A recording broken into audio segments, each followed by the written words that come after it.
자, 우리 105회 전산회계 1급 기출문제 풀이 해보도록 하겠습니다. 자, 한국세무사회 기출문제 105회 다운로드 하시고요. 거기에서 우리가 여러분들 수업용 우리 그 번호하고 감독관 번호 확인하셔야겠습니다. 자, 그러면 우리 프로그램 설치를 위해서 여러분들이 준비를 다 하셨다고 한다면 수험 번호하고 감독관 확인 번호 넣으시고 로그인 하시면 이런 화면 우리 확인할 수가 있겠습니다. 자, 우리가 이론 15문제 그리고 실무 문제 이렇게 두 가지 파트로 나뉘어졌다고 했을 때 여러분들 우리 실무 먼저 풀이하고 그 다음에 한 20분여 남겨놓은 다음에는 우리가 이론 문제를 풀기로 했었습니다. 자, 그러면 우리 실무 문제 하나 처음부터 보도록 하겠습니다. 자, 우리 천안테크라는 자동차 부품을 제조하는 회사입니다. 우리 전산회계 1급에서는 제조업을 위주로 우리가 문제를 풀이하게 되어 있죠. 자, 1번 문제부터 보도록 하겠습니다. 다음은 기초정보관리에서 우리 전기분 재무제표에 관한 자료이다. 각각의 요구사항에 답하시오라고 되어 있습니다. 자, 전기분 재무상태표에서 토지의 가액이 1,100만 원 과소 입력되어 있다. 또 건물의 가액은 1,100만 원 과대 입력되어 있다. 자, 이 얘기는 무슨 얘기입니까? 지금 전기분 재무상태표에 들어가서 과소 입력되어 있는 토지의 금액을 수정해 주는 거죠. 과소 입력되어 있으니까 어떻게 해줘야 되겠습니까? 가산으로 1,100만 원을 추가 입력해야 될 것이고, 또 건물의 가액은 1,100만 원이 과대 입력되어 있으므로 건물의 가격에는 1,100만 원을 차감하여 입력하는 문제이겠습니다. 자, 전기분 재무상태표 한번 들어가 보도록 하겠습니다. 자, 우리 프로그램 수업용 K랩. 자, 전기분 재무상태표 들어가서 보시면 자, 어떤 계정 과목 찾으셔야 됩니까? 자, 토지하고 건물 계정 과목 찾아보셔야겠습니다.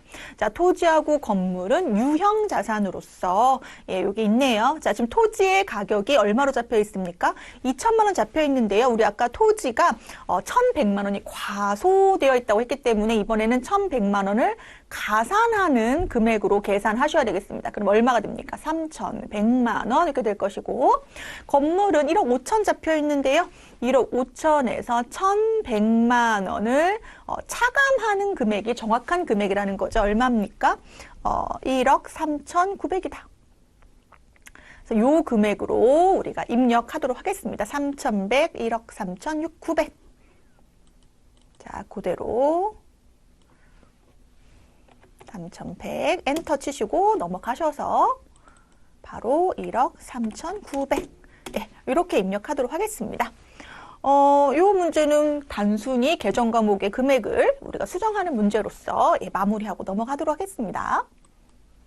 자, 이번에는 2번 문제 볼까요? 자, 계정 과목 및 적요 등록 메뉴에서 자, 계정 과목을 등록하시오라고 되어 있습니다. 자, 824번 코드로서 운반비, 자, 적요, 해당 거래의 요약, 그러한 적요까지 현금 적요로 4번 택배 운송비 지급 입력하도록 하겠습니다.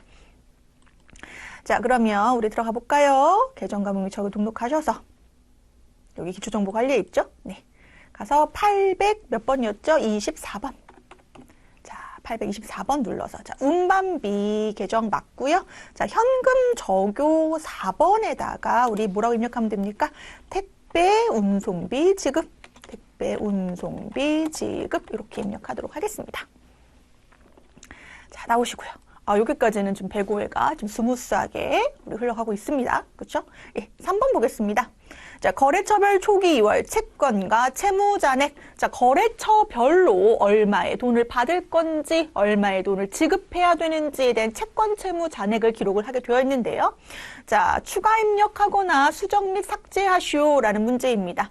자, 그럼 외상 매출금하고 지급엄이라는 각각의 채권 채무에 대한 우리가 거래처별로 합산 금액으로 우리가 정확하게 맞는지를 여러분들이 하나하나 체크해 보셔야겠는데요. 먼저 거래처별 초기 2월이라고 하는 우리가 계정 그 탭으로 한번 들어가 보도록 하겠습니다. 자, 전기분 재무제표에 거래처별 초기 2월 들어가셔서 뭔가 화면에 어떠한 부족한 느껴지시나요? 이럴 때는 우리가 불러오기를 한번 꼭 눌러주셔야 되는데요. 여기 F4 불러오기 한번 눌러보겠습니다. 자, 전기분 재무상대표의 데이터를 불러오겠습니다. 자, 여기에서 우리가 외상매출금부터 우리가 입력해볼까요? 자, 외상매출금에 자, 보령전자가 1200이 아니었어요. 여러분들 얼마였습니까? 네, 1020이었어요. 바로 여기서 수정하시고 엔터. 자, 우리가 프로그램 K랩에서 엔터의 의미는 저장의 의미 그리고 연산의 의미가 있으므로 엔터로 넘어가시겠습니다. 자, 이번엔 두 번째. 대전전자는 얼마입니까? 1200만 원 맞으니까 그냥 넘어가시고, 자, 평택전자는 얼마입니까? 공이 하나 빠졌네요. 3680만 원으로 입력하시고, 자, 아까 있었던 이 빨간색의 대차차액이 0원이 되는 거 확인하시고 넘어가시겠습니다. 자, 이번에는 지급어음 가볼까요? 지급어음. 자, 쭉 내려보시면 여기 부채의 지급어음 확인할 수가 있는데요. 자, 대덕전자 부품이 1000만 원이네요. 자, 여기다 1000만 원 입력하시고 엔터로 넘어가시고, 자, 명성전자도 2000만 원이 아니 2700만 원으로 입력하시고 차액 0원 확인하시겠습니다. 자, 지금 우리 실무시험에 있는 문제 1번에 해당되는 세 가지 문제를 풀이했는데요. 자, 여기까지는 앞선 기출문제보다는 좀 평이하게 넘어갈 수가 있겠네요. 자, 10점 넘어가도록 하겠습니다. 자, 본격적으로 우리 분계와 관련된 일반전표 입력 문제 보도록 하겠습니다. 자, 일반전표 입력 문제 할 때는 우리가 원래 전표라고 하는 것이 해당 거래, 기업의 거래 내용을 우리가 회계 언어로 기록을 하는 것인데 조금 더 자세하게 기록한다면 항상 기업 업무에서는 적요 등록하는 게 당연한 일일 수 있는데요. 우리가 시험 볼 때는 이 적요를 생략합니다. 다만 어떠한 경우에는 적요를 생략하면 안 되냐면 타겟형 대체거래. 요새 타겟형 대체거래라고 하는 것은 판매 목적, 제조 목적의 재고 자산을 다른 목적으로 사용하는 경우를 얘기한다고 배웠습니다. 또 채권 채무와 관련된 거래에 대해서는 거래처 코드 선택하는 거 기억하시고, 우리 제조경비의 500번대 코드, 판매비 관리비의 800번대 코드 이것도 구분해서 항상 기억하도록 하겠습니다. 자, 그럼 8월 16일 거래부터 볼까요? 자, 영업부 사무실에 파손된 유리창을 교체했어요. 네, 이 경우에 280만 원을 당좌수표 발행하여 지급하였다고 되어 있는데요. 자, 보유하고 있는 사용 목적의 유형 자산에 대해서 이러한 수선 목적의 어떤 지출이 발생했을 경우에 우리가 자본적 지출이냐 수익적 지출이냐로 구분하는 것 기억하시겠습니다. 자, 자본적 지출이다. 이것은 무엇입니까? 해당 유형 자산의 어떠한 자산적 가치가 증대됐거나 내용 연수가 증가했거나 예를 들어서 건물에 엘리베이터를 설치했거나 에어컨을 설치했다. 그럼 그 건물의 가치가 증대했으므로 자산 처리하는 자본적 지출이라고 배웠고요. 해당 거래는 지금 파손된 유리창을 교체하는 현상 유지적 성격이 있는 것이므로 이 경우에는 수익적 지출이라고 하는 우리 무슨 처리한다? 비용 처리한다. 따라서 이 경우에 우리가 수선비라는 계정 과목 찾아보셔야 되고 이 수선비가 영업부 사무실이므로 800번대 수선비 처리하시면서 당좌수표 발행하는 무슨 예금 처리? 당좌예금 처리까지 기억을 하도록 하겠습니다. 자, 그럼 280만 원 수선비 입력해 볼까요? 자, 우리 일반 전표 입력으로 들어가 보도록 하겠습니다.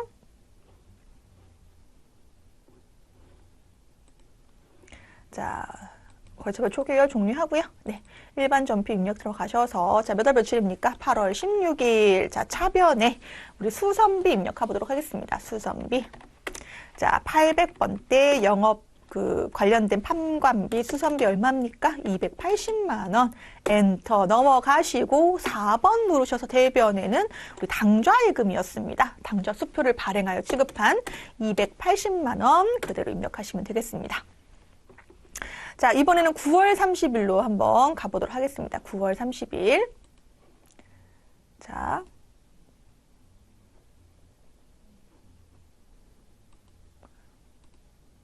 아이고, 화면이 잠깐만요. 네. 자, 9월 30일. 창창기계산업에 9월 22일 제품을 판매했습니다. 자, 제품 판매했다는 건 제품 매출이라고 하는 수익을 달성했다는 얘기인데요. 이때 외상매출금을 1000만 원 받기로 했어요. 자, 그런데 어떠한 조건을 걸었냐면, 만약에 원래 한 달 이내에 외상 매출금을 갚아야 하는데, 회수해야 하는데, 이때 약정한 기일보다 10일 빠르게 회수하게 되는 경우에 3%를 할인해 줄게라는 조건을 건 거예요. 그리고 이 조건이 어떠한 우리가 완성된 거죠. 무슨 얘기입니까? 실질적으로 거래처에서 10일 이내에 빠르게 회수할 수 있게끔 외상 매출금을 우리가 회수하게 된 거죠.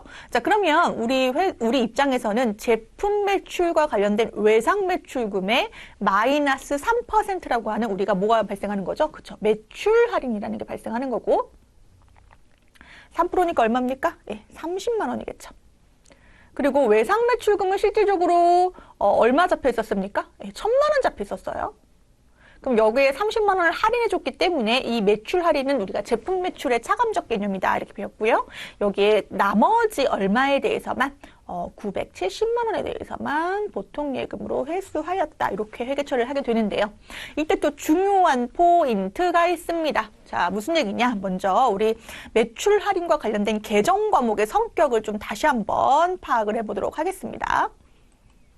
자, 이게 넘어갔었네요. 네. 자, 보시면 여기로 들어가서 계정 과목 적요 등록 한번 가보실게요.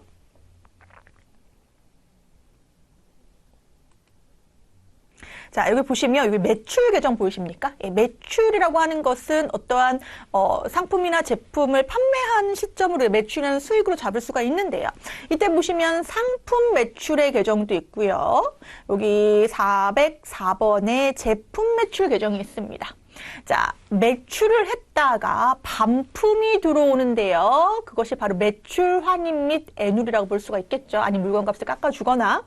그리고 방금의 그런 케이스와 같이 외상 매출금을 약정기일보다 어떤 조기에 회수하게 됐을 경우에 일정 금액을 할인해 주는 걸 매출 할인이라고 하는데, 이러한 매출 할인도 매출이라고 하는 수익 계정에 차감적 성격이 있다고 볼 수 있겠습니다. 자, 그런데 보시면 매출 할인이 403번에도 있고 406번에도 있다는 거예요. 자, 이것은 상품 매출의 매출 할인이냐, 제품 매출의 매출 할인이냐를 구분해서 입력하라는 걸 의미합니다. 해당 문제에서는 다시 한번 보실까요, 여러분들? 해당 문제에서는 상품 매출이었는지 제품 매출이었는지 한번 확인해 보시겠습니다. 자, 무슨 매출이었나요? 제품 매출이었네요. 따라서 제품 매출의 차감적 할인 계정은 아까 403번이 아닌 몇 번으로 406번으로 입력하셔야지만 정답 처리가 되겠습니다. 즉 텍스트가 동일한 매출 할인이라고 할지라도 코드 번호가 403번으로 입력되면 우리가 아깝게 틀릴 수 있다는 거예요. 그래서 그걸 고려하셔서 입력하도록 하겠습니다. 자, 9월 30일 가셔서 아까 우리 대변부터 입력하겠습니다. 외상 매출금 회수했습니다. 어디였냐면 창창 기계산업. 자, 얼마였습니까? 1,000만 원 잡혀 있었는데요. 이 중에 매출 할인으로 잡혀 있는 금액 얼마를 할인해줬다? 30만 원 할인해줬다. 자, 매출 할인 여기 보시면 참고에 제품 매출에 관련된 매출 할인이다. 요거를 체크하시고 넘어가겠습니다. 얼마다? 30만 원. 그럼 나머지 금액은 우리 뭐로 해서 했냐면 아까 보통 예금으로 해서 했습니다. 얼마? 970만 원. 이렇게 전표 입력하도록 하겠습니다. 자, 이번에는 10월 27일 가보겠습니다. 자, 주당 액면가액이 10,000원인 보통주 2,000주를 주당 13,000원에 발행했습니다. 자, 기업에서는 우리가 자금을 조달할 목적으로 주식을 발행하기도 하는데요. 이때 액면 금액, 그 주식에 적혀 있는 금액과 또 발행 금액이 다를 수가 있는데, 액면 금액이 10,000원짜리를 시장에 발행할 때는 얼마에 발행했다는 것입니까? 13,000원에 발행했다는 거예요. 그런데 이렇게 주식을 발행할 때 발행 비용이 들게 되는데, 그 비용이 얼마가 들어갔냐면 140만 원이 들어갔다는 거죠. 자, 요거를 여러분들이 구분해서 한번 보도록 하겠습니다. 먼저 요 발행 비용 40만 원이 없다라고 가정하고 문제를 푼다면 먼저 발행주식 수 곱하기 액면가액, 발행주식 수 곱하기 액면가액, 즉 2천만 원은 무조건 뭐가 됩니까? 자본금이 됩니다. 자본금, 법정자본금, 배당을 줄 수 없는 법정자본금 2천만 원이 되는 것이고요. 그런데 실질적으로 기업 내부로 납입된 어떠한 금액은 얼마라는 겁니까? 한 주당 13,000원이라는 겁니다. 뭐로 들어왔다고 할까요? 보통예금으로 들어왔다고 할게요. 보통예금으로 얼마가 들어옵니까? 3천만 원이 들어오겠죠? 아닌가요? 자, 정확하게 3천만 원 아니죠? 지금 계산이, 암산이 잘못했어요. 2,600. 네, 2,600만 원이 들어옵니다. 자, 이 경우에 자본금은 2천만 원인데 실질적으로 납입된 금액이 2,600이라고 하면 자, 600만 원이 바로 뭐가 됩니까? 주식 발행 초과금이 되죠. 주식 발행 초과금, 주발초. 만약에 주식 발행 초과금의 상대 계정이라고 할 수 있는 주식 할인 발행 차금의 잔액이 있다면 그거부터 상계 처리한다라고 우리가 공부를 했습니다. 그렇죠? 근데 없으니까 바로 주발초, 주식 발행 초과금 처리를 할 수가 있는데요. 자, 여기에서 또 하나 더 40만 원이라고 하는 뭐가 발생했습니까? 비용이 발생했습니다. 기업에서 주식을 발행하면서 비용이 발생했는데요. 이것을 차감한 금액이 들어왔다고 했습니다. 그러면 2,600이 들어온 게 아니라 얼마가 들어왔다는 겁니까? 2,560이 들어왔다는 겁니다. 아, 그럼 40만 원을 수수료 비용 처리해야 되는 것인가? 아닙니다. 수수료 비용 처리하지 않고요. 주식 발행 초과금에서 차감 처리합니다. 560이 됩니다. 자, 여기서 정리해 볼까요? 주식을 발행할 때 소요된 비용이 있다라고 한다면 해당 주식 발행 비용은 따로 수수료 비용 처리하지 않고 주식 발행 초과금이 있다면 뭐 해주고? 차감해주고 반대로 주식 할인 발행 차금이 있다면 차변에서 가산해주는 형식으로 회계 처리한다. 그거 기억해 보도록 하겠습니다. 따라서 해당 문제에서는 40만 원을 차감한 금액이 들어왔으므로 2,600이 아닌 2,560 그리고 주식 발행 초과금도 600이 아닌 얼마가 된다? 560이 된다라는 겁니다. 자, 10월 27일 문제 입력하겠습니다. 입력하는 건 여러분들 어렵지 않죠? 10월 27일 분계를 우리가 얼마나 잘하냐가 문제죠. 그렇죠? 자, 자본금은 발행주식수 곱하기 액면금액입니다. 그래서 무조건 얼마입니까? 2천만 원인데요. 자, 들어온 보통예금이 2,600이 아닌 얼마가 들어왔다는 겁니까? 2,560이 들어왔다는 거죠. 따라서 요 차액이 바로 뭐가 된다? 주식 발행 초과금 자본 잉여금이 된다. 560만 원. 네, 그거를 기억하도록 하겠습니다. 자, 이번에는 우리 10월 28일 문제 볼까요? 네, 수입한 원재료에 부과되는 관세, 통관 수수료 50만 원을 뭐 했다? 보통예금 계좌에서 이체하였다라고 되어 있는데요. 단골 문제죠. 우리 기출문제에 많이 나오는 문제입니다. 자, 원재료를 뭐 했습니까? 수입했습니다. 자, 지금 취득하는 자산에 대해서 취득 시 발생하는 모든 부대 비용은 따로 비용 처리하지 않는다가 대표적인 회계에서의 원칙이라고 되어 있습니다. 예외는 누구밖에 없다고 배웠냐면 단기 매매 증권의 수수료 처리밖에 없다고 배웠습니다. 그것만 예외고, 자, 무슨 얘기입니까? 자산을 뭐 할 때, 취득할 때 그 자산을 취득해서 사용하는 목적, 그러니까 이 원재료 같은 경우에는 재고자산으로서 어떤 제조 과정에 투입할 목적으로 취득을 했을 텐데요. 취득해서 그 목적을 달성하기까지 들어가는 비용들이 있다는 겁니다. 즉 원재료에 대해서 관세라고 하는 수입 시에 통관 절차를 거쳐야지만 세금도 내고 통관 수수료를 내야지만 원재료를 우리가 사용할 목적에 활용할 수가 있다라는 겁니다. 따라서 이 150만 원과 50만 원의 합산액인 200만 원을 따로 비용 처리하는 것이 아니라 그 목적에 맞게 그 자산의 취득 시에 필요한 부대 비용으로 보기 때문에 직접적인 부대 비용으로 보기 때문에 요 200만 원은 따로 비용 처리하는 것이 아니라 해당 자산 처리해야 된다. 그래서 원재료 처리하도록 하겠습니다. 자, 10월 28일 가셔서 28일 차변에 원재료 얼마? 200만 원. 대변에 보통예금 얼마? 네. 200만 원. 요 수입하는 문제 굉장히 자주 나오는 문제 중에 하나죠. 네. 자, 이번엔 10월 29일 볼까요? 영업부에서 제품 홍보물 제작 비용 51만 원을 탱탱 광고사에 카드로 결제하였다. 자, 여러분 영업부에서 자 어떠한 그 판매량을 우리가 높이기 위해서 홍보를 했는데요. 이때 발생하는 것이 바로 광고 선전비라고 볼 수 있죠. 51만 원. 그리고 카드 결제했습니다. 그러면 해당 대금을 카드 날짜에 우리가 대금을 지급해야 되는 미지급금 국민카드로 입력하면 되겠네요. 자, 입력하겠습니다. 우리 10월 29일 자변의 광고 선전비. 자, 판매비 관리비입니다. 얼마? 51만 원이고요. 자, 카드 대금은 우리가 미지급금, 우리 카드 회사 이름 꼭 넣어주셔야 됩니다. 채권 채무는 넣어주기로 했으니까요. 국민카드 넣어주시고, 예, 51만 원 이렇게 처리하도록 하겠습니다. 쭉쭉 넘어갈까요, 여러분? 네, 11월 30일 보겠습니다. 네, 이 문제도 낯익은 문제입니다. 자, 파산으로, 거래처의 파산으로 인해서 빌려준 돈의 회수 불능이 발생했습니다. 자, 빌려준 돈 내가 받아야 될 채권의 회수 불능인데요. 이걸 뭐라고 합니까? 우리가 못 받게 된 회수 불가능한 금액을 우리가 대손이라고 하고, 자, 대손 처리를 하게 되어 있는데요. 대손 처리를 하기 위해서 첫 번째 스텝 무엇입니까? 대손 충당금 잔액을 조회해 봐야 되는데요. 보통 합계 잔액 시산표에서 대손 충당금 잔액을 조회합니다. 근데 해당 문제에서는 이렇게 친절하게 주어졌네요. 자, 합계 잔액 시산표 한번 가볼까요? 자, 12월 31일 가셔서 자, 단기 대여금 클릭해 보시면 여기 하단에 단기 대여금에 대한 대손 발생 가능성에 대해서 대손 충당금이라고 하는 잔액이 얼마 잡혀 있습니까? 66만 원이 잡혀 있습니다. 근데 실질적으로 이걸 추정했었는데 실질적으로 대손이 발생했기 때문에 이 추정했던 금액 먼저 우리가 비용 처리에 사용을 하게 되는 거. 비용 처리에 사용한다는 건 적절치 않지만 어쨌든 이미 비용 처리했거든요. 대손 상환비 처리했었잖아요. 결산 때. 그러니까 그거를 대손 충당금을 먼저 우리 사용을 하고 모자르면 그것을 일단 단기 상각비 처리하겠습니다. 자, 그러면 이건 치우고,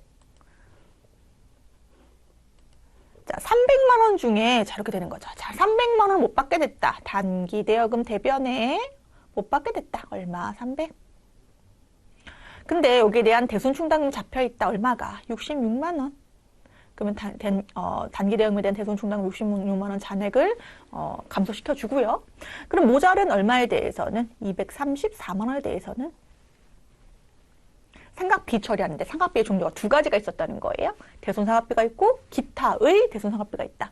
자, 대손 상각비는 우리가 매출 채권인 외상 매출금하고 뭐에 대해서 우리 받으럼에 대해서 못 받게 됐다라고 하면 우리가 대손 상각비라고 하는 판매비 관리비 처리하지만 기타 채권, 지금 방금 나왔던 단기 대여금이나 아니면 미수금과 같은 기타 채권은 우리가 판매비 관리비가 아닌 영업의 비용인 기타의 대손 상각비 처리하는 게 맞다라는 거예요. 그래서 이 경우에는 단기 대여금이니까 기타의 대손 상각비 말이 너무 어려워요. 이거 뭐예요? 대손이 발생했을 때 비용 처리하는 금액이라고 보시고 얘는 우리가 판매하다 발생한 채권이니까 판매비 관리비에 해당되는 800번대 대손상각비를 선택하시고 단기 대여금이나 미수금은 판매와 관련 없는 기타의 거래에서 발생한 거니까 기타의 대손상각비 900번대로 영업 외 비용 처리한다라는 거 네, 체크하도록 하겠습니다. 기출문제에서 많이 나오는 문제죠. 네. 입력하겠습니다. 11월 30일.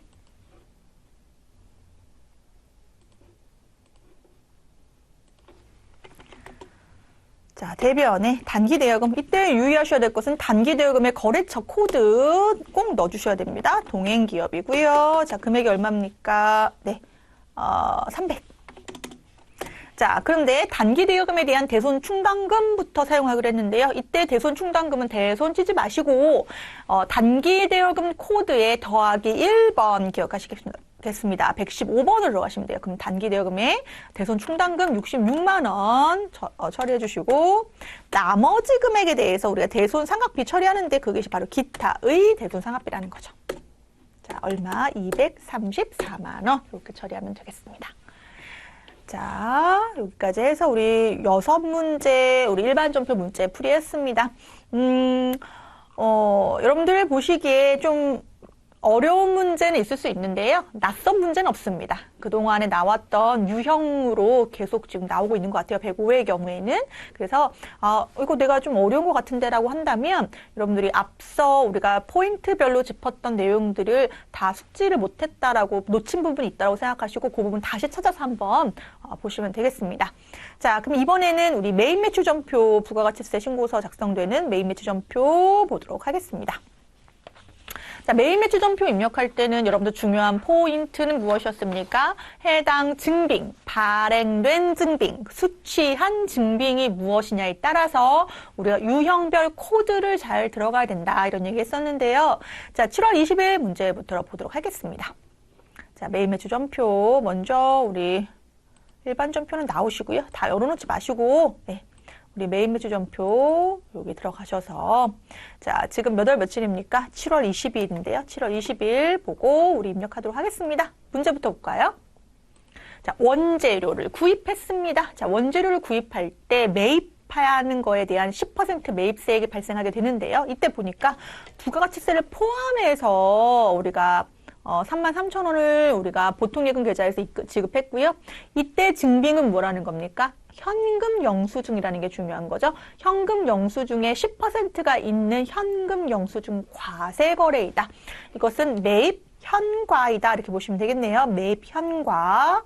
자, 그러면 우리 가셔서 입력해 보도록 하겠습니다. 자, 매입 현과니까요. 여러분 여기 보시면 매입의 현과는 몇 번입니까? 예, 61번 현금 과세.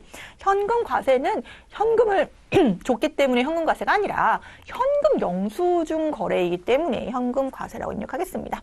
자, 품목은 우리 원재료였고요. 공급가액, 공급대가 넣어주겠어요. 공급가액에 부가세를 포함한 금액을 공급대가라고 하는데 해당 경우에 33,000원이니까 여기다 33,000원 넣어주시면 엔터 치면 30,000원, 3,000원 구분되고요. 네, 거래처는 우리가 상록택배죠. 네, 상록 택배에 넣고요. 자, 분계에서는 혼합으로 들어가야 되는 건데 왜냐하면 보통예금이니까요. 자, 원재료 30,000원 확인하시고 대변에 보통예금 얼마이다? 예, 33,000원이라고 입력하시면 되겠습니다. 그래서 꼭 현금 영수증 거래여도요. 현금 거래만 있는 것은 아니고 이런 식으로 혼합으로 해서 보통예금으로 입력해야 될 문제도 있을 수 있고 또 실무에서도 요즘은 바로바로 이런 어떠한 스마트폰으로 바로바로 전송이 가능하니까 입력이 가능하니 입금이 가능하니까 이런 거래도 있을 수가 있겠죠. 네, 넘어가도록 하겠습니다. 요즘은 막 이렇게 겨울에 붕어빵 같은 거 많이 사 먹잖아요. 지나가다 보면. 근데 이제 현금이 없는 경우가 많잖아요. 그러면 거기 앞에 계좌번호 있잖아요. 바로 입금하시라고. 그러면 붕어빵 사면서 바로바로 입금해서 보여드리기도 하고 이렇게 되는 거죠. 그래서 이러한 현금을 꼭 받지 않았어도 현금을 꼭 주지 않았어도 이러한 현금 영수증 거래가 있을 수 있다라는 겁니다. 자, 그러면 이번에는 우리 9월 30일 거래 보도록 하겠습니다. 청주 자동차의 제품을 판매하고, 자, 제품을 판매했습니다.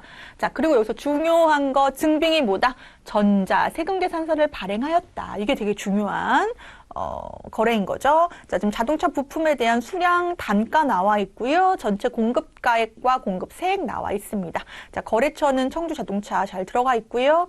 해당 거래가 지금 금액이 2,750만 원을 우리가 뭐 해야 돼요? 받아야 되는 건데요. 자, 지금 아래 보시면 어음으로 받은 게 2,500이고 나머지 250은 외상대금이다라고 되어 있습니다. 그래서 요것을 계정 과목으로 선택하셔서 받을음과 외상외출금 거래를 이제 혼합으로 입력하겠는데요. 한번 천천히 보실까요? 자, 날짜 9월 30일로 들어가셔서 자, 9월 30일 자, 유형은 우리가 세금계산서를 발행한 거래이기 때문에 우리 11번 과세매출 들어가겠습니다. 과세매출. 자, 품목은 우리 아까 자동차 부품이었죠? 자, 수량 단가 나와 있으니까 넣어줄까요? 예, 수량 10개 단가 250만 원. 거래처는 어디입니까? 우리 청주. 자, 청주 자동차고요. 예, 전자세금계산서로 우리 입력해야 되겠죠. 발급하였다라고 했으니까 여로 바꿔주시고요. 1번 눌러주시고 분계는 혼합으로 가셔야 돼요. 그셔서 아까 세금계산서 아래에 있었던 받으러음 있었잖아요. 예, 그 계정 그대로 넣어주겠습니다. 차변에 받으러음, 어음 계정. 내가 매출한 거니까 어음을 받았겠죠. 얼마? 250만 원. 2,500이었죠? 2,500만 원. 그리고 나머지 금액에 대해서는 우리가 외상대금이다. 외상매출금 얼마이다. 예, 250만 원이다. 이렇게 입력하시면 되겠습니다. 그래서 해당 문제에서는 세금계산서를 이해하는 능력이 있는가라는 어떤 실무적 관점에서 접근을 하면 되겠습니다. 물론 우리가 이제 전산회계를 통해서 실무에 가까운 공부를 하게 되는 건데 실질적으로 이러한 텍스트로 실무가 이루어지는 건 아니잖아요. 증빙으로 우리 어떤 거래들이 다 이루어지는 거기 때문에 증빙을 해석하고 증빙 해석된 내용을 우리가 전표로 입력하는 것, 이것이 바로 실무 능력이라고 볼 수 있겠죠. 네, 이렇게 입력하시면 되겠습니다. 자, 이번에는 11월 7일 싱가포르에 소재한 글로벌 인더스트리와 42,000달러의 직수출을 하기로 계약한 제품의 선적을 완료하였다. 수출 대금은 5개월 후에 받기로 하였으며 선적일의 기준 환율은 1,200원이다. 달러당. 수출 신고 번호는 생략한다. 자, 해당 거래는 영세율 거래입니다. 자, 영세율 거래는 자, 두 가지 유형으로 나뉘었어요. 자, 직접 수출하는 거래가 있었고, 그리고 직수출 거래, 직접 수출, 그리고 간접 수출이라고 하는 영세율 세금계산서를 발행해야 되는 거래가 있었어요. 해당 거래는 싱가포르 기업과의 직수출 거래이기 때문에 우리 직수출 코드가 16번 수출이었고요. 영세율 세금계산서를 발행하는 코드는 12번 영세였습니다. 둘 다 영세율 거래죠. 영세율 거래라고 하는 것은 해당 공급가액의 10%가 아닌 0%를 곱하게 되는 수출하는 재화 용역에 해당되는 거래를 얘기하는 거죠. 자, 이 경우에 중요한 거는 어쨌든 원화로 전표로 입력한다고 했을 때 어느 시점에 환가된 환율을 적용할 것인가, 이게 중요합니다.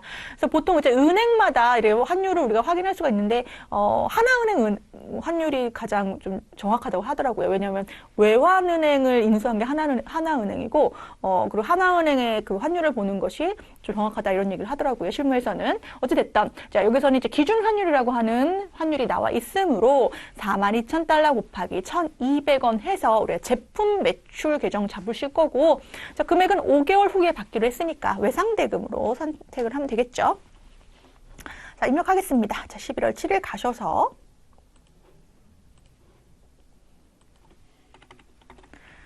자, 유형은 16번 수출, 직수출, 공급가액은 얼마입니까? 자, 우리 아까 뭐였죠? 제품이었죠? 네. 자, 공급가액은 아까 우리 1,200원 곱하기 42,000달러에서 5,040만 원. 거래처는 글로벌.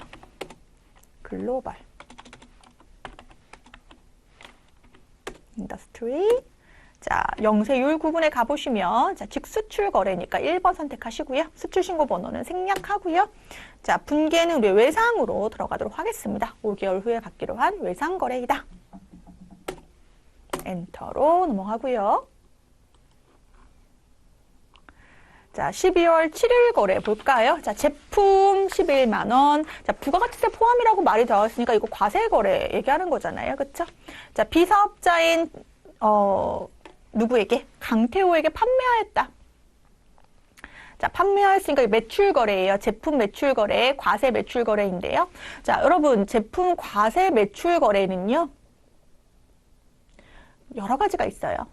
자, 세금계산서를 발행하면서 매출한 경우도 있고, 카드 매출 전표나 아니면 현금 영수증을 발행할 수도 있죠. 아니면 위에 적격증빙, 정규증빙이라는 것들을 발행하지 않고도 과세 매출을 할 수 있다는 거예요. 자, 세금계산서를 발행한 거래는 11번 과세 매출로 들어갈 거고요. 카드 매출 전표를 증빙으로 발행한 과세 매출은 17번 카드 과세라는 뜻이에요. 그리고 우리 과세 매출의 경우에 현금 영수증 발행했다? 그러면 현금 영수증 발행된 22번 현과 이렇게 되는 건데요. 지금 이 경우에 과세 매출, 즉 부가세가 포함됐다는 게 과세예요. 그런데 어떠한 현금 영수증도 발행되지 않았고요. 다른 정규 증빙이 발행되지 않은 거래라는 거예요. 그럼 이 경우에는 14번 건별로 들어가는 게 맞다는 거죠. 그래서 답은 14번 건별로 들어가 보도록 하겠습니다. 자, 12월 7일 가셔서 유형의 건별 14번 보이시죠? 네. 품목은 우리 제품이고요. 카드하고 현금용수증 건별은 우리 공급 대가, 그러니까 부가세 포함된 금액으로 입력하면 자동으로 구분된다고 배웠습니다. 11만 원 넣어주시고, 자, 거래처는 강태호 넣어줄까요? 강태호. 자, 붕괴는 현금 수취했으니까 1번 현금 입금 전표로 입력하셔도 될 것 같아요. 그쵸? 그래서 현금 11만 원 받고 부가세 만 원 내야 되고 우리가 수익은 얼마이다? 10만 원이다. 이렇게 기록하면 되겠습니다.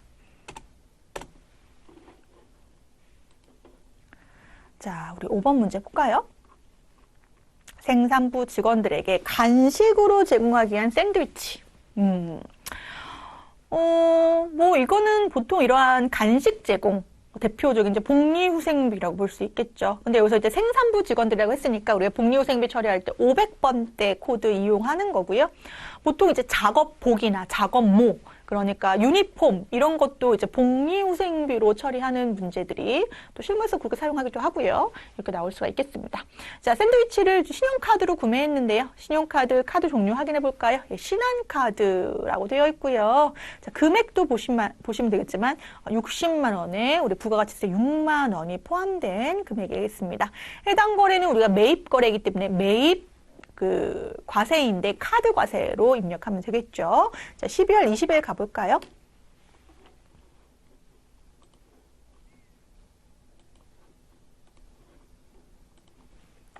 자, 매입 카드 과세는 몇 번입니까? 네, 57번 가셔서 품목은 샌드위치. 자, 금액을 입력할 때 부가가치세 포함된 66만 원 다 입력하겠습니다. 자, 거래처는 우리 아까 어디였나요? 커피 프린스였죠? 자, 신용카드사는 우리 어디입니까? 신한카드였어요. 자, 붕괴에서는 우리 혼합으로 들어갈까요? 가셔서 원재료를 우리가 복리후생비 500번대로 수정하시고요. 그리고 미지급금 처리하시면 되겠죠? 혼합보다는 우리 카드로 들어가는 게 낫겠네요. 왜냐면 미지급금 들어가면 또 이걸 뭐로 바꾸셔야 돼요? 카드 회사로 바꾸셔야죠. 신한카드. 요렇게. 그쵸? 이렇게 하시던가 아니면 요거를 혼합으로 하지 말고 4번 카드로 바꿔서 그럼 신한카드 바로 들어가고요. 원재료만 복리후생비로 바꾸는 게 우리 하나라도 덜 입력하는 방법이겠네요. 여기에서 좀 또 포인트를 잡을 게 있는데요. 여기에서 포인트는 우리가 좀 실무적인 관점, 또 시험에서도 이러한 부분이 나올 수도 있겠는데 뭐 전산회계 1급에서는 이렇게까지 어렵게 나오진 않을 텐데요. 자, 지금 보시면 우리가 매입을 한 입장입니다. 매입. 그럼 매출하는 입장에서 증빙을 발행해주죠. 자, 세금계산서를 발행해주고 우리가 뭐 하게 됩니까? 수취할 수도 있고, 지금과 같이 카드 매출 전표를 발행해주면 우리가 뭐 할 수도 있습니까? 수취할 수도 있습니다. 자, 그런데 이때 매출하는 입장에서 매출하는 어떠한 그 사업자가 간이과세자다. 간이과세자는 물론 금액에 따라서 간이과세자여도 세금계산서 발행할 수 있는 경우도 있죠. 4,800만 원 초과하면. 근데 내가 간이과세자로서 세금계산서 발행 의무가 없는 사업자다라고 한다면 우리가 매입한 입장에서 카드 매출 전표를 받았다고 하더라도 매입세 공제를 받을 수가 없습니다. 자, 무슨 얘기입니까? 상대방이 세금계산서 대신에 카드 매출 전표를 발행해서 그것을 내가 수취해서 매입세 공제 받는 건 되지만 그 매출자가 간이과세자로서 세금계산서 발행 의무가 없는 사업자라면 그가 발행한 카드 매출 전표도 내가 수취했다고 하더라도 매입세 공제를 받을 수가 없다라는 겁니다. 그러니까 뭐가 중심이어야 되는 거예요? 세금계산서가 중심이어야 되는 거예요. 그래서 이 경우에는 우리가 매입 매출 전표에 입력하지 않고 이 내용을 우리가 일반 전표에 입력하는 형식으로 우리가 입력을 하게 됩니다. 그래서 해당 문제에서 굳이 여기서 일반 과세자라고 얘기하는 이유에 대해서 여러분들이 고민을 잠깐 하셨다면 그것은 만약에 간이 과세자의 경우에는 카드 매출 전표의 수취 내역이 카과가 아닌 과세 매입으로 인정받지 못하므로 매입세 공제 받을 수 없고 일반 전표 입력해야 되므로 이러한 문제가 나올 수도 있다라는 거예요. 근데 보통 전산회계 1급에서 이 정도까지는 안 나오기 때문에 요 일반 과세자의 의미를 다시 한번 좀 체크를 했습니다. 그럼 그냥 한번 여러분들이 체크하고 넘어가시면 좋을 것 같아서. 자, 그러면 이번에는 12월 30일인가요? 네. 영업부는 거래처의 20주년 창립 기념일을 맞아 축하 선물, 거래처 창립 기념일의 축하 선물, 접대비네요. 그쵸? 집기비품을 둘이 상사로부터 220만 원에 구입하고 생산해서 받았습니다. 자, 생산해서 받았지만 과세이긴 하지만 뭐예요? 불공제 내역이죠. 왜냐하면 거래처 접대비이기 때문에. 그래서 불공제는 우리 54번으로 12월 30일 날 입력하겠습니다. 불공제 사유 여러 가지가 있는데 여러분들이 한 4개, 5개는 외우고 계셔야 되죠. 접대비, 사업과 무관한 거, 면세사업으로 전용된 거, 뭐 토지의 자본적 지출, 이 정도는 좀 알고 계시는 게 당연히 여러분들 시험 보실 때 유리하시죠. 자, 12월 30일. 자, 유형, 불공제 내역이다. 왜냐면 뭐니까? 접대비니까. 집기비품. 자, 금액 얼마? 220만 원인데 200만 원 넣을까요? 20만 원 자동 뜨니까요. 자, 거래처는 우리 둘이였나요? 둘이. 전자세금에서 받았고요. 자, 불공제 사유는 우리 뭡니까? 비용료 소용수요제도 알고 계셔야죠. 접대비 확인 두시고 분계해서 우리가 이제 혼합으로 가서 원재료가 아니라 영업부에 대한 거래처 접대비니까 800번대 접대비 놔주시고 그리고 대변에 우리 보통예금 넣어주겠습니다. 보통예금 103번 220만 원 이렇게 내겠습니다.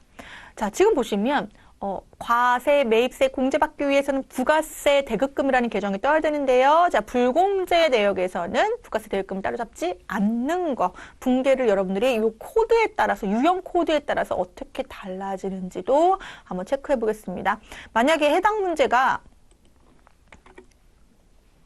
우리 예를 들어서 우리 20일 문제 볼까요?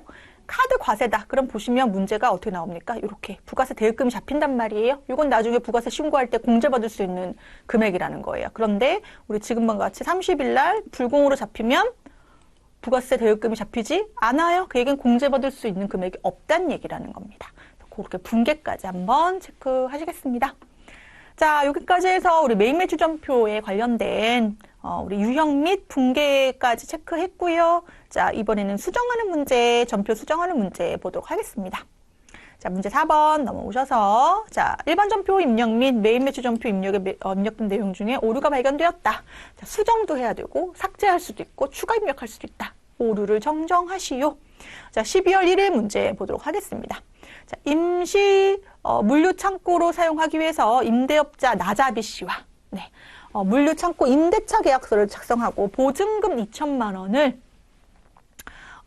보통 예금 계좌에서 이체하였다. 이에 대해 임대보증금으로 회계 처리하였다라고 되어 있습니다. 너무 헷갈리죠, 이거? 여러분, 임대료, 임차료 제가 써야죠. 여러분 생각해 보세요. 임대료. 자, 구분할게요. 임차인, 임대인. 이게 이제 우리가 이제 일상적인 우리 생활에서는 임대인, 임차인 이거를 되게 좀 약간 임대, 임차라는 그러니까 말 자체를 이렇게 혼용해서 쓰기 때문에 이번 시간에 정확하게 구분합니다. 임차라고 하는 건 내가 빌린 거예요. 빌린 사람. 임대인은 내가 빌려준 사람. 우리 모두의 꿈은 임대인이잖아요. 임대인. 그쵸? 임차인은 빌린 사람, 임대인은 빌려준 사람. 자, 임차인이 넣은 보증금을 임차보증금이라고 합니다. 임차보증금은요, 나중에 계약이 끝나면 찾아와야 돼요. 만약에 못 찾아온다. 그럼 이건 굉장히 전 재산을 잃어버리는 슬픔인 거죠. 요즘 막 전세 사기 이런 것도 많잖아요. 예. 그래서 임차보증금은 나의 자산입니다. 임차인의 자산인 거고요. 매월 내야 될 그러한 그 비용이 있죠. 그걸 임차료라고 하죠. 임차료는 내가 매월 발생하는 비용입니다. 비용. 자, 임대인은요, 보증금을 받습니다. 임대보증금 받아서 투자도 하고, 뭐, 이렇게 하잖아요. 돈을 굴리잖아요. 임대보증금은 그렇지만 계약기간이 종료되면 돌려줘야 될 부채입니다. 그리고 매월 받는 임대료가 있는데요. 이거는 매월 발생하는 수익이라고 볼 수 있겠습니다. 자, 그런데 그러면 여기에서 제가 요 임차인은 왼쪽에 적고 임대인은 오른쪽에 적었는데요. 더 크게 보면 임차인과 관련된 계정은 다 차변에 입력하면 되고요. 임대인과 관련된 계정은 다 대변에 입력하면 됩니다. 어쩌나 다행이에요. 반대가 아닌 게. 그쵸? 임차인은 차변에, 임대인은 대변에 이렇게 생각하시면 되고, 지금 해당 경우에는 어떤 계약서를 작성하고 보통예금 계좌에서 보증금을 납입했어요. 그럼 임차인의 입장인 거기 때문에 임대보증금이 아닌 무슨 처리해야 됩니까? 그쵸? 임차보증금 처리해야 됩니다. 임차보증금. 이 경우에 우리 나중에 돌려받아야 될 돈이니까 거래처까지 입력하겠습니다. 자, 우리 날짜 몇 월 며칠로 갑니까? 우리 매일매출 전표 종료해서 나와가지고요. 일반 전표 가야죠. 일반 전표 몇 월 며칠 12월 1일 가셔서 임대보증금이 아닌 뭐로 바꿔야 돼? 임차보증금으로 바꾸면 되죠. 임차보증금. 네, 이렇게 들어가면 되겠네요. 계정 과목만 수정하면 되겠습니다. 그래서 차변에 임차보증금, 대변에 보통예금 이렇게 입력하도록 하겠습니다. 자, 이번엔 두 번째 문제 볼까요? 12월 9일 전의 카센터에 생산부의 운반용 트럭의 수리비용 99만 원에 대해서 보통예금 계좌에서 지급하고 전자세금계좌에서 받았다. 세금계좌에서 받았다는 것은 해당 거래가 어떠한 그 공제 사유에 해당되는 경우에 해당 부가가치세를 나중에 공제받을 수 있다는 거니까 이 경우에는 부가세 신고서에 반영하기 위해서는 어디다 입력해야 되는 겁니까? 매일매출전표에 입력해야 되죠. 자, 세금계산서를 발급받은 과세거래이고 불공 내용이 아닙니다. 왜냐하면 트럭과 관련된 수리비용이기 때문에 그래서 이 경우에 매일매출전표에 51번 과세로 입력할 거고요. 일반 전표에 입력된 내용은 삭제하도록 하겠습니다. 자, 그러면 일반 전표 아까 있었으니까 거기서 12월 9일 가서 바로 삭제부터 할까요? 9일 가서 클릭하고 삭제. 예, 눌러주시고 여기 가보시면 삭제한 데이터를 다시 살릴 수 있는 기능도 있고 막 그래요. 여기 보시면 삭제 데이터 뜨죠. 영구 삭제하면 뭐 수통 비우기 이렇게 하고 되는데 시험 보실 때는 뭐 여기까지 안 하셔도 돼요. 그렇죠? 예, 그냥 삭제하고 나오시면 돼요. 자, 그리고 우리 어디로 가셔야 되죠? 예, 메인 매출 전표로 바로 가겠습니다. 몇 월 며칠로 가셔서 12월 9일로 가셔서 우리 아까 카센터에서 세금계산서 발급받은 공제 가능한 금액이라고 했기 때문에 51번 가실 거고요. 수리비용, 트럭 수리비용이었고 금액이 90만 원에 대한 9만 원이 포함된 공급가액에 대한 부가세가 있었어요. 자, 그리고 전의 카센터. 전자세금계산서 받았고요. 자, 분계는 우리 혼합으로 갈까요? 자, 지금 보시면 차변에 부가세 대금 원재료라고 떠 있는데 이거를 우리가 차량 유지비로 바꿔야죠. 수선비니까. 차량 유지비 우리가 보시면 생산부의 운반용 트럭이라고 되어 있기 때문에 500번대로 들어가셔야 될 거고 자, 대변에 이걸 보통예금으로 우리가 99만 원 네, 지급하였다까지 체크하도록 하겠습니다. 실수 없이 달리고 있죠? 예. 그러니까 여러분들 시험 보실 때도 요게 60분이 물론 시험의 난이도에 따라 좀 달라질 수는 있겠지만 뭐 우리가 계속 좀 달려야 되는 그러한 시간이 될 수 있겠어요. 그렇죠? 자, 이번에는 우리 5번 결산 문제 보도록 하겠습니다. 지금 결산 문제 요 세 문제인가요? 네. 요거는 우리가 수동 결산 문제, 자동 결산 문제 이렇게 나뉘는데 해당 문제는 딱 보니까 수동 결산 문제 위주로만 나와 있네요. 자, 먼저 1번부터 보겠습니다. 부가가치세 확정신고기간. 2기 확정신고기간이면 언제부터 언제를 얘기하는 겁니까? 10월부터 12월에 해당하는 우리가 부가세 신고기간이 있는 거죠. 이거를 언제까지 납부하죠? 네, 다음 연도 1월 25일까지 신고 납부해야 되는데요. 먼저 12월 31일자로 얘를 정리하는 거죠. 얼마를 내야 되는지.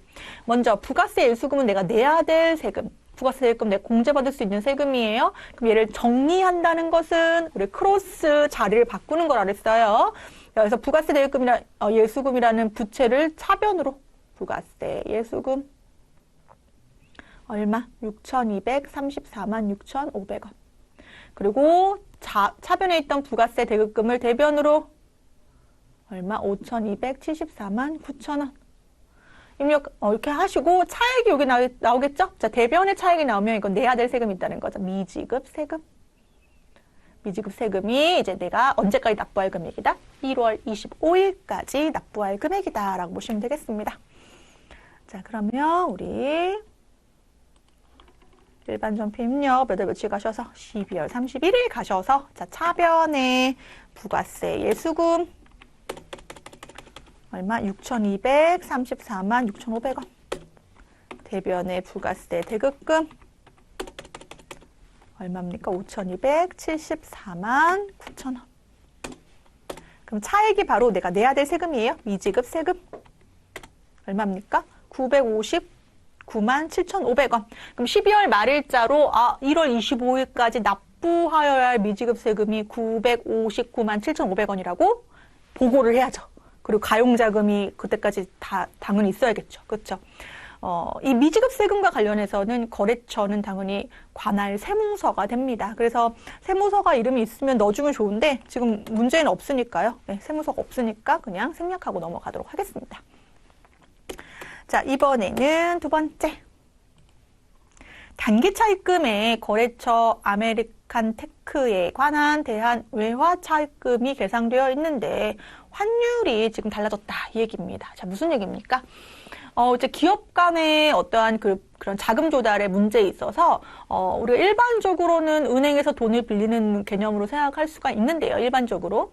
또 어떠한 경우도 있을 수 있냐면, 외화로 돈을 빌리는 경우도 있을 수 있어요. 외화로. 해당 경우는 또 거래처에서 빌렸다고 되어 있는데, 어쨌든 외화로 빌리면 왜 굳이 외화로 빌릴까? 그러니까 그런 분들은, 그런 기업들은 어떤 경우냐면, 외화로 빌렸다가 환율의 이익을 보고 어떠한 외화로 갚은 경험이 거나 이러면 외화로 돈을 빌리는 거에 대해서 오히려 더 찾아가죠. 무슨 얘기입니까? 내가 빌릴 때는 환율이 1,000원이었는데 갚을 때는 예를 들어 900원이다. 그러면 실제로 내가 1,000원을 빌렸는데 900원을 갚는 효과, 환차익이 나기 때문에 이런 걸 노리고 이러한 외화 거래를 하기도 합니다. 자, 지금 보면 외화 차입금이 얼마 잡혀 있냐면 3,000만 원 잡혀 있다고 되어 있습니다. 그러면 그때는 환율이 얼마였다는 겁니까? 달러당 1,000원이었다는 거죠. 그런데 지금은 얼마라는 겁니까? 결산일 현재 1,100원이다. 그럼 이번엔 좀 성공하지 못했네요. 얼마? 100원의 어떠한 손실이 발생했다고 볼 수 있죠. 무슨 얘기입니까? 내가 100원씩 더 갚아야 된다는 거예요. 얼마에 대해서? 3만 달러에 대해서. 그래서 자, 외화 차입금이 얼마가 더 들어갑니까? 차입금이 단기 차입금이죠. 네, 단기 차입금이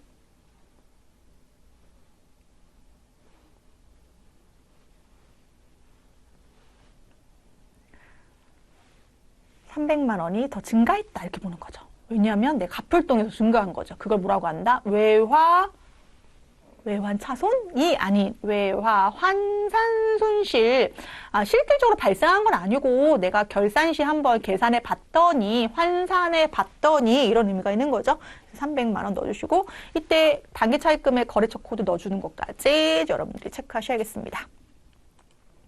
자, 그래서 우리 12월 31일로 다시 가볼까요? 가셔서 차변에 외화 환산 손실부터 넣을까요? 외화 환산 손실 얼마? 300만 원. 대변에 우리 단기 차입금에 외화 차입금이 들어갔다고 했어요. 단기 차입금에 거래처를 넣어주셔야 돼요. 어디? 아메리칸 테크 넣어주시고 300만 원까지 추가로 입력하도록 하겠습니다. 자, 이번에 3번 우리 유가증권 평가하는 문제네요. 자, 단기 시세 차익 목적으로 취득하였다. 그럼 이거 단기 매매증권 얘기하는 거잖아요. 그렇죠? 예, 현재의 공정가액 어떤 시장 가치로 평가하도록 하겠다. 이런 문제입니다. 자, 취득했을 때는 6,400이고요.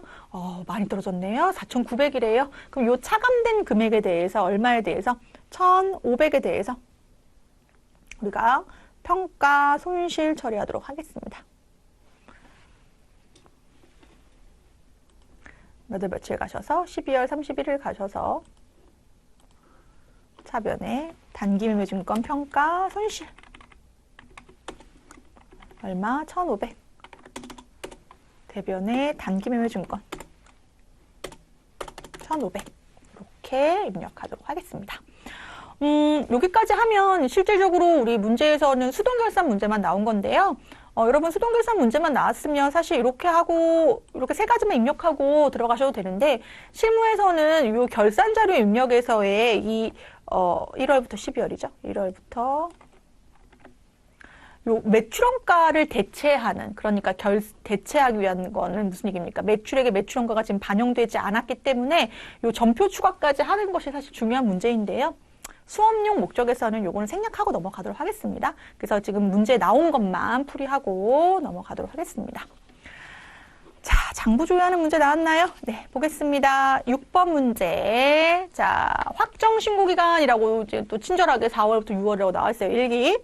자, 사업용 고정 자산의 매입세액은 얼마인가? 자, 부가세 신고서 한번 가볼까요? 자, 부가세 신고서 여기 가보시면 4월부터 6월 1일부터 6월 30일. 자, 지금 보시면 고정자산 매입분 요 11번에 나와 있는 거 확인되실까요? 자, 매입세액을 물어보는 거예요. 매입액을 물어봤으면 2,500. 매입세액을 물어봤으니까 250만 원 입력하시면 될 것 같고요.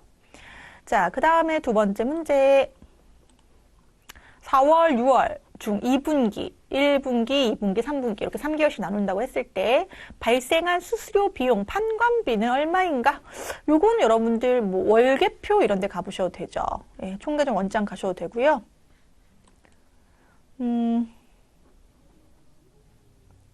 월계표 한번 가볼까요? 누적액으로 나오나 한번 볼까요, 여러분? 우리 답안에는 총계정 원장만 가보라고 돼 있는데 한번 볼게요. 월계표 가셔서 몇 월? 4월부터 6월로 조회해볼까요? 해보시고 우리가 수수료 비용 판관비니까요. 쭉 내려와 보시면 여기 판관비에 수수료 비용 보이실 거예요. 네, 금액이 얼마입니까? 120만 원. 합계로 보시면 되죠. 예, 월계표로 보셔도 되고 우리 답안에 나온 것처럼 총계정 원장도 한번 가볼까요? 총계정 원장을 가서 조회를 4월부터 6월로 조회하고 계정 과목을 여러분들이 뭐 여기서 직접 수수료 비용 찾으셔도 되고요. 찾아볼까요? 수수료 우리가 몇백 번대입니까? 판관비니까 800번대로 831, 831 이렇게 해서 보셔도 되죠. 그럼 요 합계 금액으로 계산을 하면 예, 그렇게 해도 120 나오네요. 3개월 합계 합산하면요. 네. 자, 넘기겠습니다. 자, 이번에 우리 또 자주 나오는 문제죠. 자, 외상매출금 잔액이 가장 많은 거래처. 거래처 원장 가시면 됩니다. 거래처 원장에서 잔액 조회하시면 되죠. 자, 6월 30일 현재로 보겠습니다.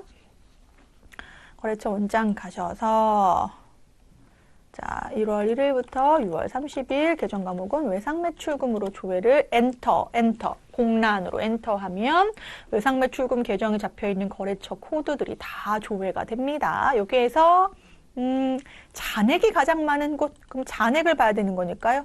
지금 가장 많은 곳은 송도무역이네요. 요 금액이죠. 그쵸? 네. 그래서 거래처 명수라고 했으니까 송도무역 쓰셔야 되고요. 금액도 적어 놓으셔야겠네요. 예, 1억 881만 7,500원 입력하시면 되겠습니다.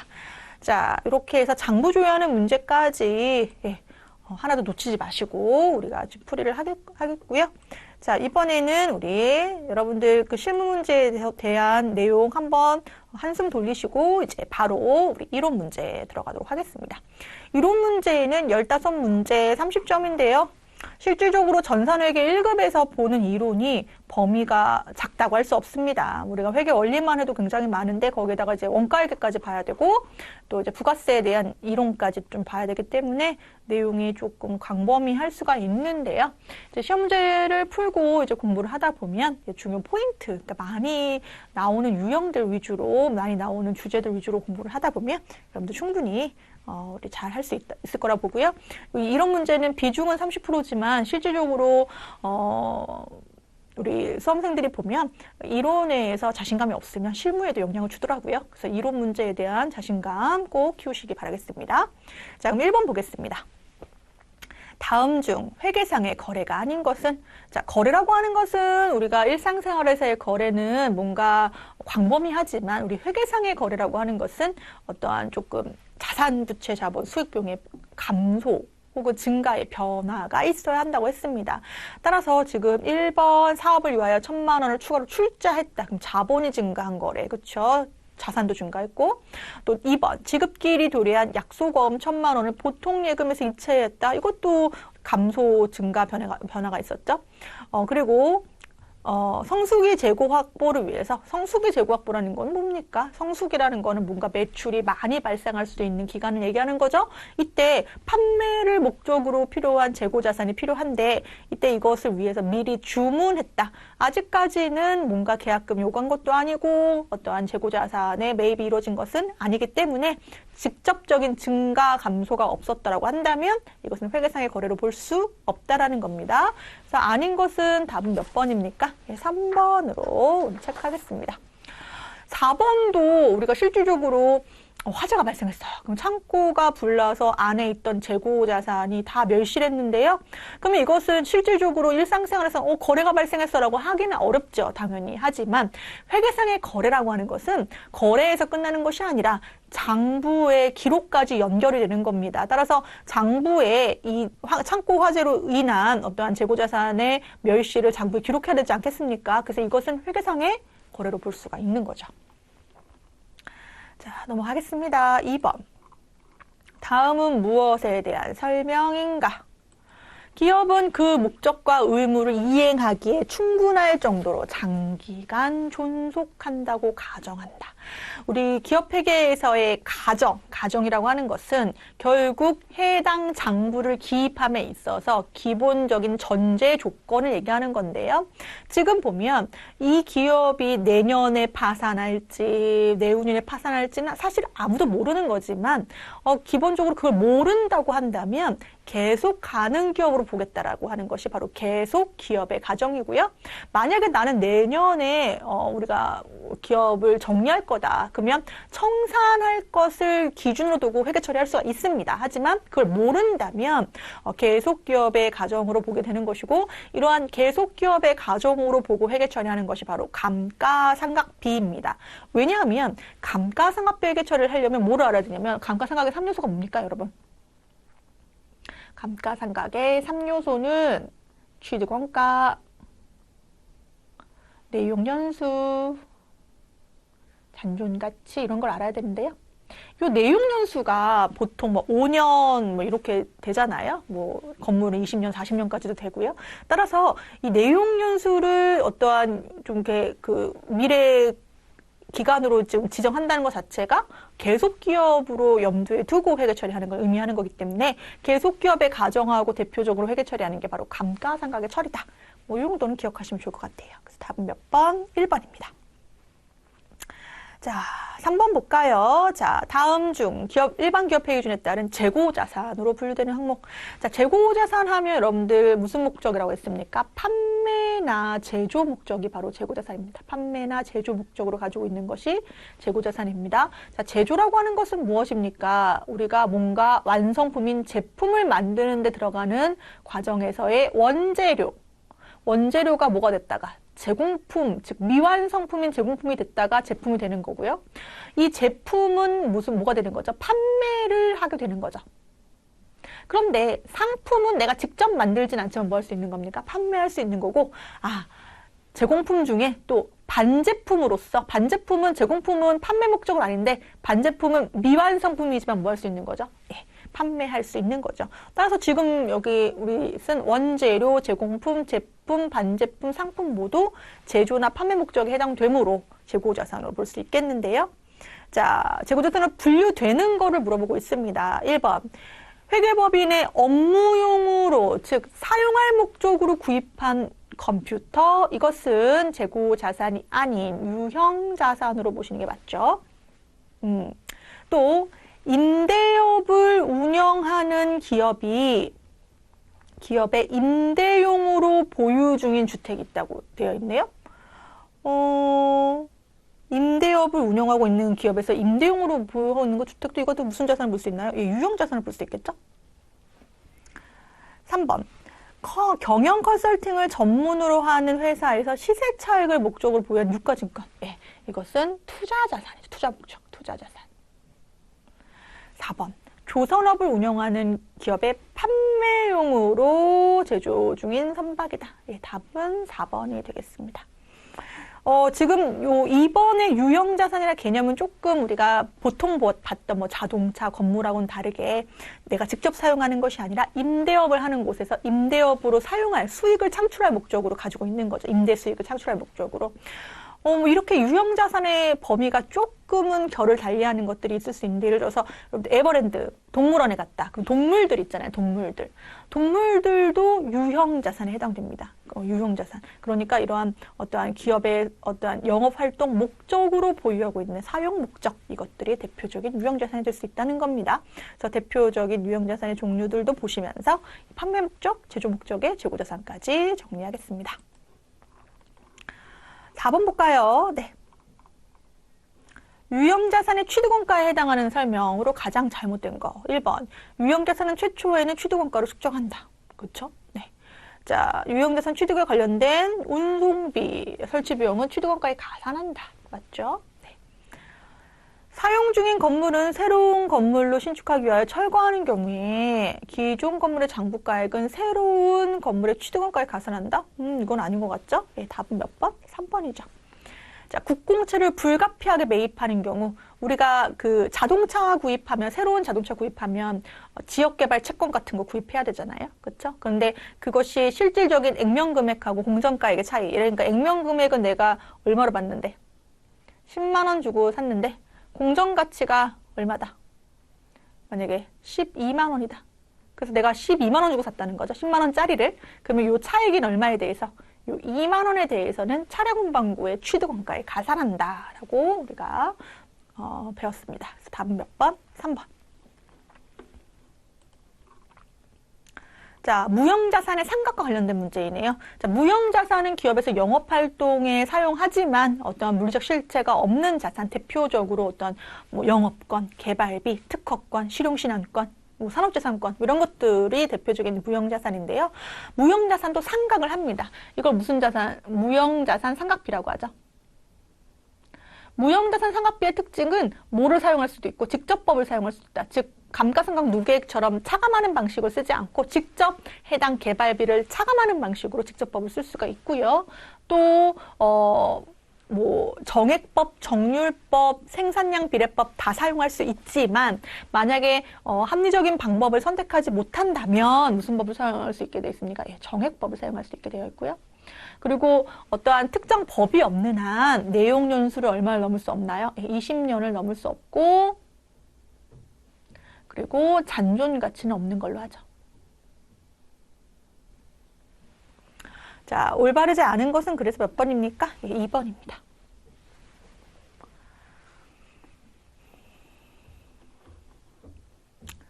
자, 6번. 자, 다음 중 주요 장부.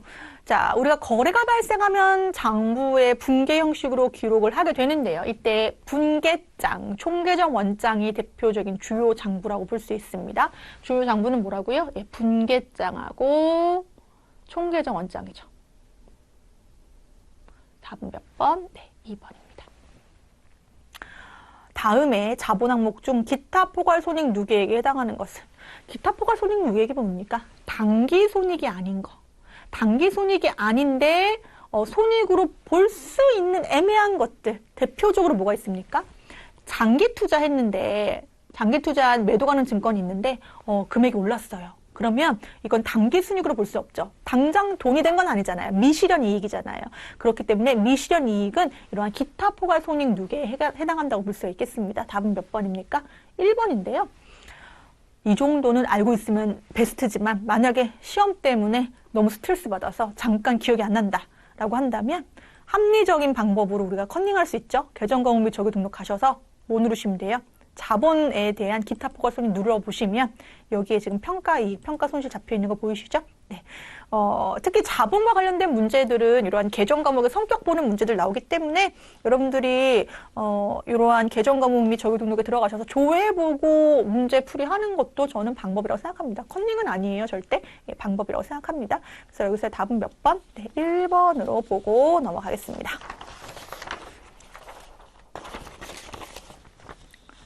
자, 이번에는 8번 갈까요? 자, 우리 다음 자료를 통하여 매출 총이익을 계산하시오라고 되어 있는데요, 여러분. 매출 총이익은 우리 매출액에서 뭘 차감하는 겁니까? 매출액에서 매출 원가를 차감한 것이 매출 총이익입니다. 여기서 매출액은요, 무슨 매출액입니까? 순매출액을 의미합니다. 순매출액이라고 하는 것은 총매출액에서 매출 할인, 매출 애누리, 매출 할인, 애누리, 환입, 네, 환입까지 차감해 준 게 순매출액인데요. 지금 보시면 순매출액이 얼마냐면 47만 5천 원 이렇게 되어 있네요. 그럼 문제는 이 매출 원가를 알면 문제를 풀 수 있는데, 매출 원가는 말 그대로 뭡니까? 내가 가지고 있던 재고 자산에 대해서 상품이라고 되어 있다면 상품을 판매한 게 매출 원가인데요. 자, 그럼 요 금액을 우리 T 계정을 그려볼까요? 자, 상품이 원래 있던 기초 시점에 있던 게 있었어요. 여기가 더하기고 여기가 차감이라고 봅니다. 자, 기초 시점에 얼마가 있었습니까? 10만 원이 있었습니다. 아, 근데 이거 갖고 안 될 것 같아요. 그래서 매입했어요. 얼마에 매입했습니까? 20만 원에 매입했습니다. 근데 매입했다가 불량품이 있어서 뭐 했어요? 반품 보냈습니다. 얼마입니까? 5천 원 반품 보냈어요. 그리고 매입한 거에 대한 금액을 일찍 갚았더니 할인도 해줬어요. 얼마를? 5천 원을. 그래서 실질적인 순 매입액은 20만 원이 아니라 얼마가 되는 겁니까? 19만 원이 되는 거죠. 그래서 판매 가능한 금액이 얼마가 됩니까? 기초 10만 원, 단기에 매입한 19만 원 해서 얼마? 29만 원이 되는데요. 이 중에 판매된 게 매출 원가고요. 판매되지 않은 게 기말 재고액이 되겠는데, 판매되지 않은 기말 재고액이 얼마라고 되어 있기 때문에 11만 원이라고 되어 있기 때문에 나머지 18만 원은 못했다. 판매됐다라고 볼 수 있겠죠. 그래서 우리가 원했던 매출 원가의 금액은 18만 원으로 볼 수 있겠고요. 47만 5천 원에서 18만 원 차감한 금액은 29만 5천 원으로 계산하시면 되겠습니다. 답은 2번이네요. 2번.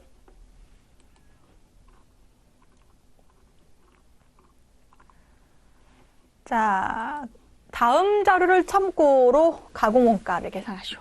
자, 원가의 3요소 기억하십니까? 직접 재료비. 원가의 3요소예요. 삼총사. 직접 노비. 제조 간접비. 자, 원가의 3요소인데요. 이 중에 이 직접자가 붙은 거를 우리가 뭐라고 합니까? 기초원가. 또는 무슨 원가라고 합니까? 기본원가라고 하고요. 직접 노비하고 제조간접비 뭐라고 합니까? 가공원가. 그리고 전환원가라고도 합니다. 지금 문제는 가공원가를 계산하는 문제니까 요 직접 노무비하고 제조간접비를 합산하는 문제인데요. 지금 직접 노무비는 얼마로 나와 있습니까? 예, 160만 원이라고 나와 있고요. 지금 변동 제조간접원가만 나와 있는데요. 지금 보시면 우리가 제조간접원가의 성격도 두 가지로 나뉘는 거죠. 변동 제조간접원가와 고정 제조간접원가로 나뉘는데, 이 변동 제조간접원가가 얼마로 되어 있기 때문에 좀 60만 원으로 되어 있기 때문에 전체 제조간접원가 중에 30%만 변동이라는 거니까 나머지 70%는 고정이라는 거잖아요. 그렇죠? 그렇기 때문에 이거 계산을 해주면 60만 원 나누기 30%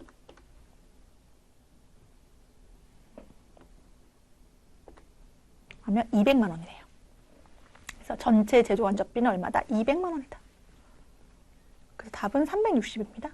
그래서 지금 일부분의 30%에 해당하는 금액이 얼마라고 했기 때문에 60이라고 했기 때문에 전체에 해당되는 30%가 얼마라는 거예요? 60이라는 거잖아요.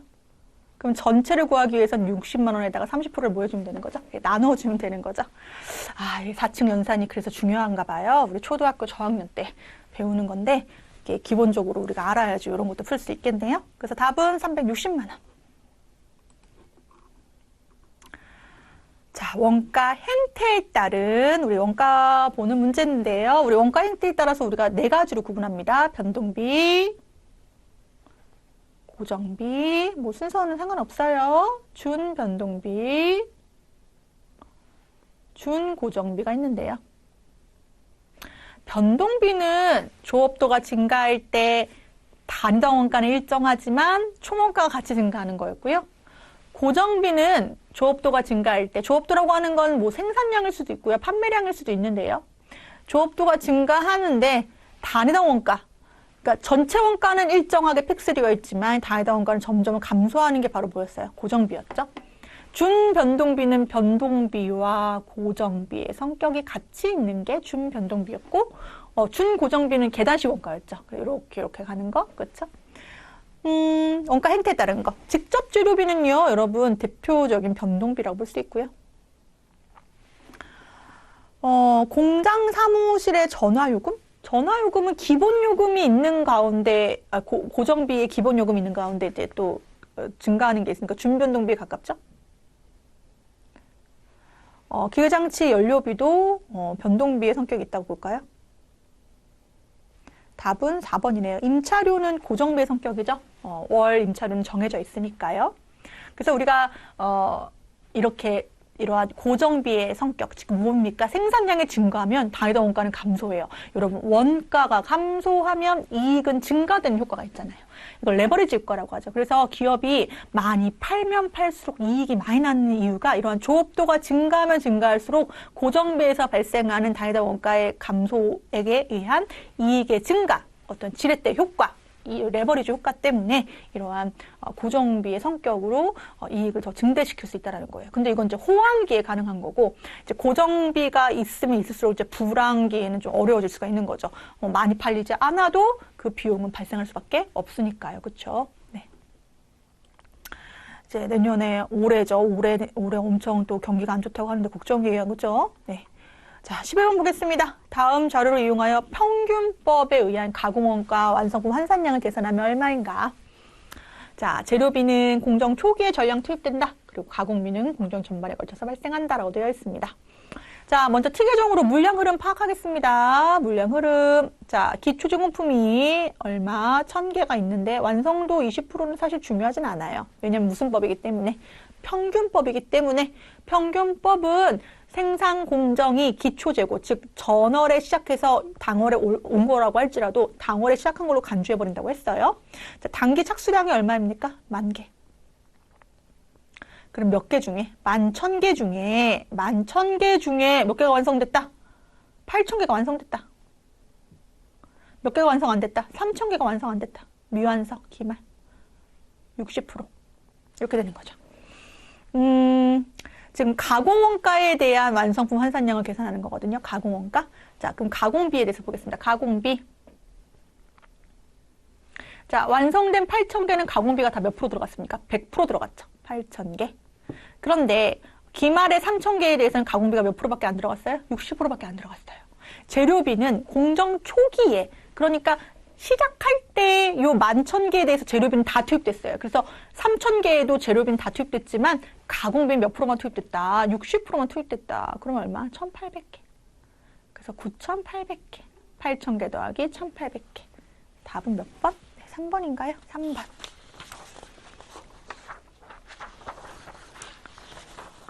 자, 12번 보겠습니다. 개별원가 계산, 종합원가 계산에 대한 비교 설명 볼까요?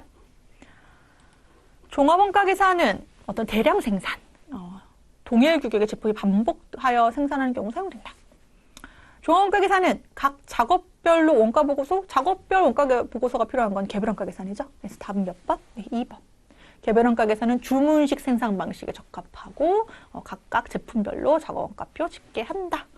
그래서 각각의 원가 계산 방법에 대한 특징, 이렇게 우리 이론 문제에 나올 수가 있겠습니다.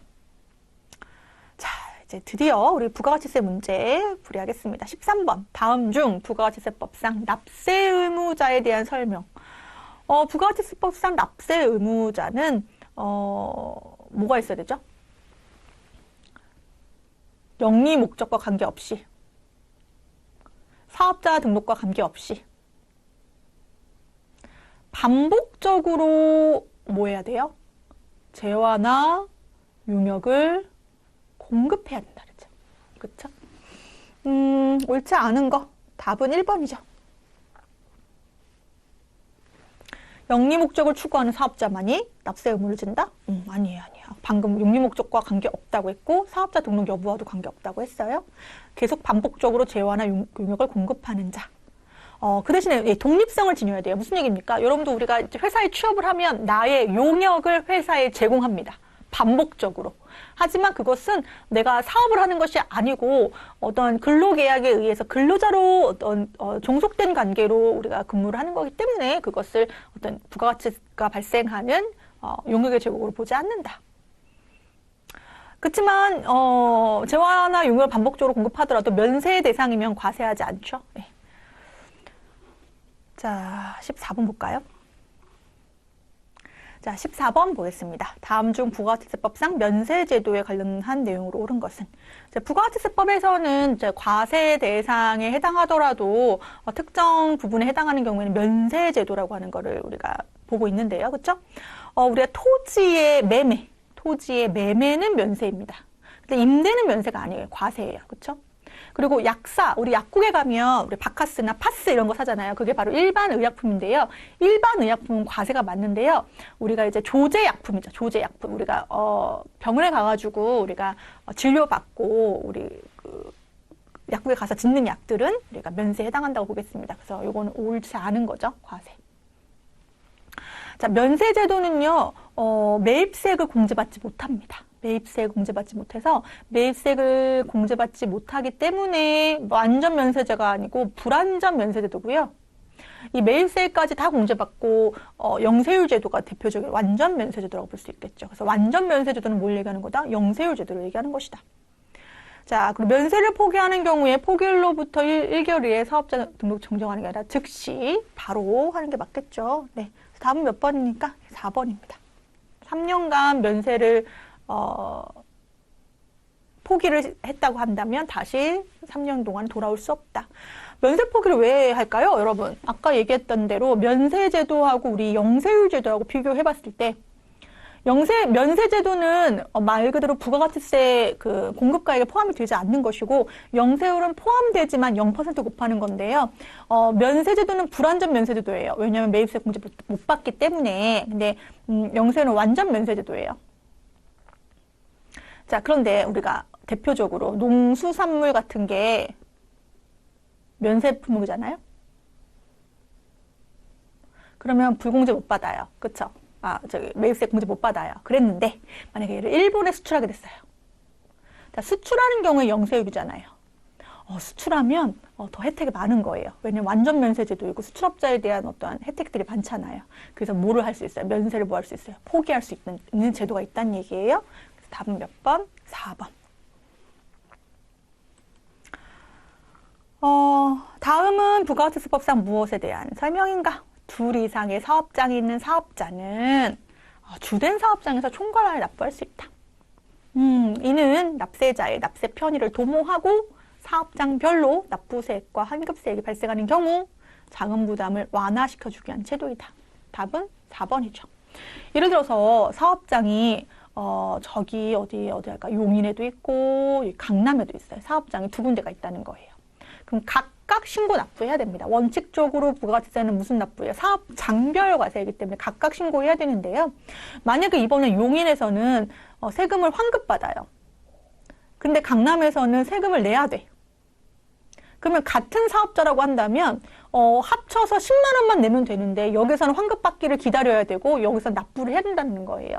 그래서 이러한 사업자들의 불편이 있을 수 있기 때문에 각각 신고하되 납부만 같이 하게 되는 것을 주사업장 총괄 납부제도, 납부가 포인트예요. 그런데 나 너무 각각 관리하기 힘들다. 그러면 아예 사업자 단위 과세제도라고 해서 한 곳에 사업자 등록번호를 아예 없애버리는 거죠. 그래서 용인 사업장은 있지만 강남 사업자 번호로 세금계산서 발행을 하게 되는 것이 바로 사업자 단위 과세제도 되겠습니다. 자, 여기까지 해서 우리 좀 긴 시간 105회 기출문제 풀이 해봤는데요.